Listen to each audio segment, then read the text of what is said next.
na década de 1930, né? É a segunda fase do modernismo, né? Essa poesia de 30. Nas décadas de 1930 e 1940, a poesia brasileira vivia um dos seus melhores momentos, né? Tratava-se de um período de maturidade e alargamento das conquistas dos modernistas da primeira geração. A maturidade vinha do fato de que já não havia necessidade mais de escandalizar os meios culturais acadêmicos. Sem radicalismo e excessos, os poetas sentiam-se à vontade tanto para criar um poema com versos livres como um soneto, sem que isso significasse a volta ao parnasianismo. O alargamento se dava principalmente nos temas, se falava-se de tudo. Nas obras de Drummond, Cecília Meirelles, Vinícius de Moraes, Jorge de Lima, Murilo Mendes, Mário Quintana e Manuel de Barros, encontramos o que é de melhor na poesia brasileira, do que a poesia brasileira já produziu em termos de abordagem social, religiosa, filosófica, sensual e histórica.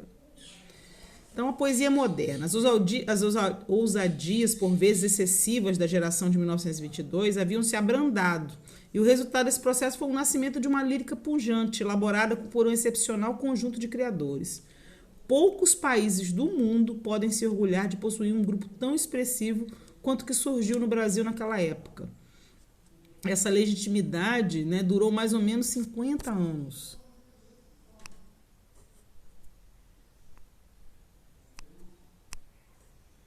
O grupo de tradição lírica resulta da síntese entre as inovações modernistas e o melhor da tradição lírica ocidental, fundindo a linguagem renovadora com temas clássicos e universais. Predomina a subjetividade e reafirma-se o velho poder da inspiração nos moldes românticos.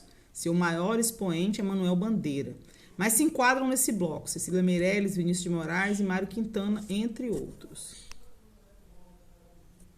O grupo da modernidade radical estrutura-se em oposição ao confessionalismo e ao subjetivismo da lírica tradicional, mesmo aquela produzida por autores contemporâneos. O mundo torna-se mais importante do que o eu lírico. Essa geração já começa a olhar o entorno dela também. Há uma grande desconfiança quanto às possibilidades comunicativas da linguagem e rejeita-se a inspiração, privilegiando-se a técnica e a carpintaria poéticas.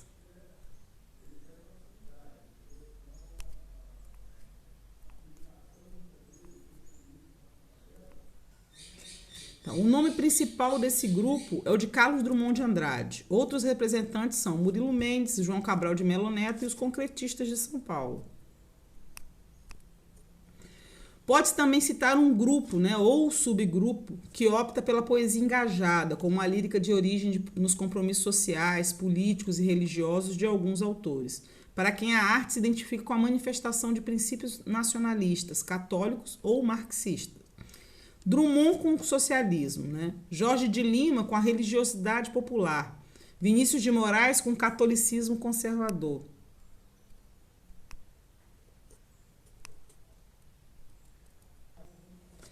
Do ponto de vista da linguagem, seus adeptos fogem do experimentalismo e buscam um estilo mais convencional, por vezes discursivo. Nas últimas décadas do século XX, integrariam essa corrente socialmente comprometida partes consideráveis das obras de Ferreira Goulart e Afonso Romano de Santana.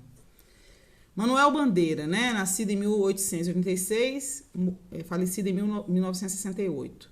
Manuel de Souza Bandeira Filho nasceu em Recife, foi para o Rio de Janeiro em 1890. Retornou a Recife em 1892 e voltou ao Rio de Janeiro em 1896. Usou tanto as formas poéticas mais radicais das vanguardas do século XX, quanto das formas clássicas da lírica ocidental. Criou uma obra absolutamente singular no contexto da literatura brasileira. O primeiro elemento disso é o essencial simples.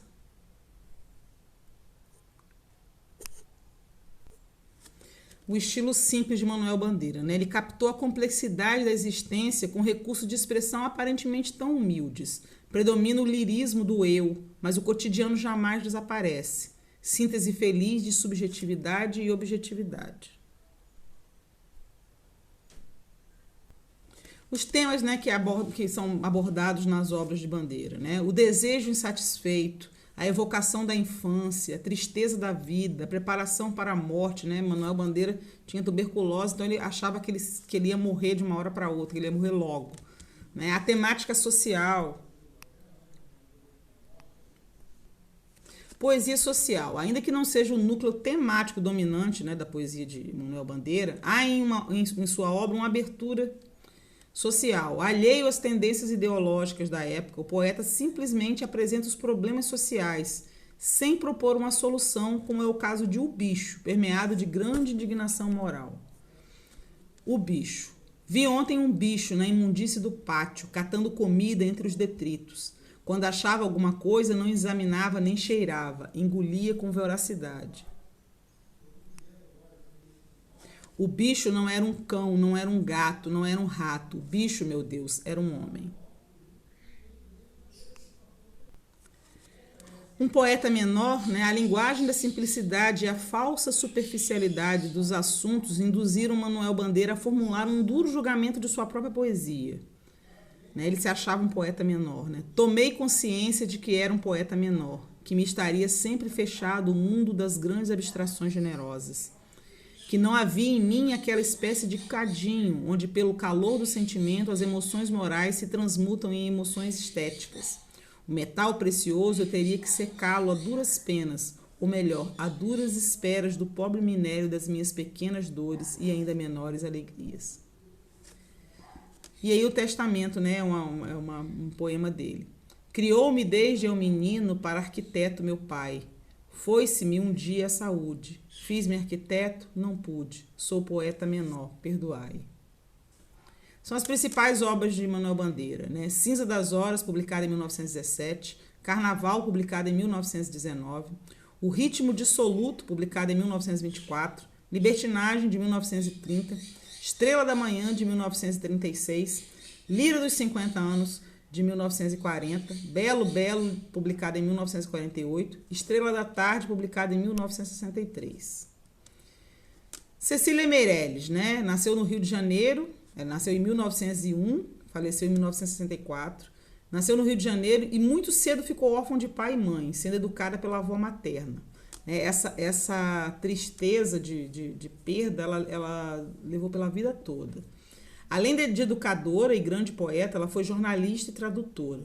Herdou o gosto pela tradição lírica do passado, sobretudo a tradição simbolista, que aparece tanto em seu estilo quanto em sua temática. Apesar de suas influências passadistas, né, dessa inspiração no passado, seus versos situam-se acima e além das escolas do século XIX, não se enquadrando em qualquer conceito muito rígido. Os versos dela são delicados, intimistas, subjetivos. A linguagem, né, a tendência à linguagem elevada, sempre carregada de musicalidade, né, tal qual são as obras simbolistas. As palavras mais sugerem do que descrevem. Né? Aí vem um exemplo. O rumor de suas penas era um rumor de fontes, brancas em tardes morenas. A temática. Qual era a temática que ela utilizava nas obras dela? O registro de estado de ânimo vagos, nos quais predomina uma difusa melancolia e noções de perda amorosa, abandono e solidão. Uma aguda consciência da passagem do tempo, da brevidade enganosa de todas as coisas, em particular dos sentimentos. A percepção de que tudo passa e de que o fluir do tempo dissolve as ilusões e os amores. O corpo é mesmo a memória. Aí um poema muito conhecido dela, Retrato. Eu não tinha esse rosto de hoje, assim calmo, assim triste, assim magro, nem estes olhos tão vazios, nem o lábio tão amargo. Eu não tinha estas mãos sem força, tão paradas e frias e mortas. Eu não tinha esse coração que nem se mostra. Eu não dei por conta dessa mudança, tão simples, tão certa e fácil. Em que espelho ficou perdida a minha face? A sua experiência, né, Cecília Meirelles, é a experiência do vazio, pois ela não encontra possibilidade de comunicação com o mundo circundante, né, do que está em torno dela. Nisso reside o vínculo da autora com a modernidade, já que esta apresenta entre suas características temáticas a sensação do absurdo da existência e da falta de sentido da vida contemporânea. Né? Nesse ponto, ela ganha uma característica do modernismo, né, dessa segunda geração modernista. Outro poema dela, Motivo. Eu canto porque o instante existe e a minha vida está completa. Não sou alegre nem sou triste, sou poeta. Irmão das coisas fugidias, não sinto gozo nem tormento. Atravesso noites e dias no vento. Eu canto porque o instante existe.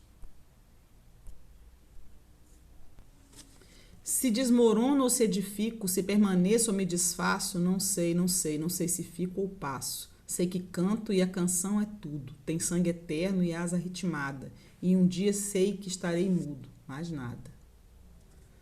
Romanceiro da Inconfidência é uma obra muito preciosa de Cecília Meirelles, né? Toda a obra dela mas essa é muito diferenciada, né? Para escrevê-lo, ela pesquisou por 4 anos os elementos históricos da sedição mineira. No entanto, a obra tem uma abrangência muito maior, registrar toda a civilização do ouro no século XVIII. Né? Ela fala sobre a Inconfidência mineira. O romanceiro é formado por um conjunto de romances, poemas curtos de caráter narrativo ou lírico, destinado ao canto e transmitidos oralmente por trovadores, tendo permanecido na memória coletiva popular. Compõe-se de 85 romances, né, intercalados por várias falas. A fala inicial, fala a antiga Vila Rica, fala os pusilânimes, fala a comarca do Rio das Mortes e fala os inconfidentes mortos, que fecha o romanceiro. Essas falas parecem expressar de forma direta o ponto de vista do poeta em relação a fatos, da poeta em relação aos fatos narrados. Há também 4 cenários que situam os acontecimentos e também recriam a atmosfera da época. Aparecem, por fim, 2 outros poemas com títulos próprios, né? Imaginária, Serenata e Retrato de Marília, né? Marília de Dirceu, que é exatamente uma personagem do poema Árcade, né? Principais obras de Cecília: Viagem, publicada em 1939, Vaga Música, publicada em 1942, Mar Absoluto, de 1945, 12 Noturnos de Holanda, de 1952, O Romanceiro da Inconfidência, publicado em 1953, Metal Rosicler, publicado em 1960, Crônica Trovada da Cidade de São Sebastião, publicada em 1964.